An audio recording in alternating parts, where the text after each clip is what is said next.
माझी जिंदगी पूर्ण खराब होऊन गेलेली. ते मुलं वगैरे बाई घेऊन जायले. This is Mohan. I saw him outside the temple, sitting stressed and alone. When I started talking to him, I noticed he was hiding his pain and tears behind the fake smile. बायकोनी नाही घरात नाही काढलं. माझ्यापाशी सर्व काय होतं. माझी स्वतःची गाडी होती. माझा गुजरातला धंदा होता अच्छा भाजीपाल्याचा. अच्छा. मी अपडाऊन करायचं, पण ती बाई थोडीशी म्हणजे कसं तिला नाही पटलं तर ती आता 4 वर्ष झाले सोडून दिले.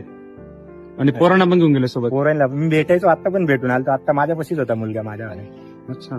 नाही मी तुम्हाला बघितलं, तुम्ही असं एकदम शांत बसले खूपच. काय विचार करत होता तुम्ही इथं? तोच विचार करतो आणि देवाला सांगतो. बाकी काहीच करू शकत नाही मी त्यांचं काहीच करू शकत नाही. कारण की बाई जिकडे आपल्या बाजूला राहते तर मी दुनिया पलटी करून दिली असती. बाईच माझ्यासोबत नाही तर मी काय करू शकतो. बरोबर आहे.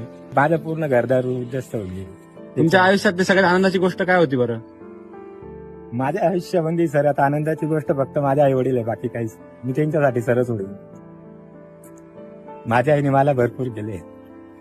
तिचे उपकार आहे माझ्यावरती, बाकी कोणाचीच नाही. जर देव तुमची एक इच्छा पूर्ण करणार असणार तर तुम्ही काय मागणार देवाकडे? मी देवापाशी जर इच्छा जर माझी पुरी करणार ना, फक्त माझं घर मला आहे ना भगवान, माझे मुलं आणि माझी बायको पोरं वापस आनंद बस.